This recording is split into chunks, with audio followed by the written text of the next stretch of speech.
Sridevi drama కంపెనీలోనికి royal entry ఇచ్చారట సుధీర్. అది చూసిన ప్రతి ఒక్కరు కూడా ఒక్కసారిగా షాక్ అయిపోయినట్లుగా వార్తలైతే వినిపిస్తున్నాయి. ప్రస్తుతానికి వీటికి సంబంధించిన విషయాలు సోషల్ మీడియాలో వైరల్ అవుతున్నట్లుగా తెలుస్తోంది.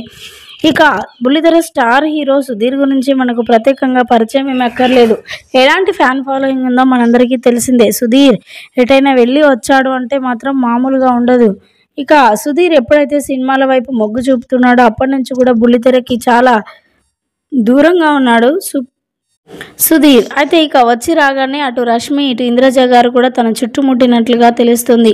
ఎంత అందంగా ఉన్నాడో నా కొడుకు, ఎన్ని రోజులైతుందో చూసి అంటూ కూడా ఇంద్రజ గారు సుధీర్ని చూడగానే పొగడతల వర్షంతో ముంచెత్తిందట. అటు రష్మి కూడా సుధీర్ నిన్ను చూడక ఎన్ని రోజులు అవుతుంది, ఎటు వెళ్ళావు, ఎప్పుడు వచ్చావు, ఏం చేస్తున్నావు, అసలు కొంచెం కూడా ఫోన్ చేయట్లేవు కదా, ఎప్పుడు కూడా కలిసినది లేదు కదా అంటూ కూడా రష్మి కూడా ఎప్పుడైతే సుధీర్ మరి శ్రీదేవి డ్రామా కంపెనీకి వచ్చారో అప్పటి నుంచి కూడా మరి సుధీర్ని రష్మి అసలే వదలట్లేదట. తాను ఎక్కడుంటే అక్కడ ఉంటుందట, ఎక్కడ నిలబడితే అక్కడ నిలబడి మాట్లాడుతూ ఉందట.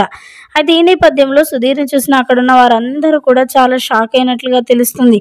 ఇన్ని రోజులకు సుధీర్ రావడంతో ఎంతో సంతోషంగా ఉంది అంటూ కూడా బుల్లితెర స్టార్స్ అందరూ కూడా మాట్లాడుకొస్తున్నట్లుగా వార్తలు అయితే వినిపిస్తూ ఉన్నాయి. ప్రస్తుతానికైతే వీటికి సంబంధించిన విషయాలు సోషల్ మీడియా వేదికగా వైరల్ అవుతున్నట్లుగా సమాచారం.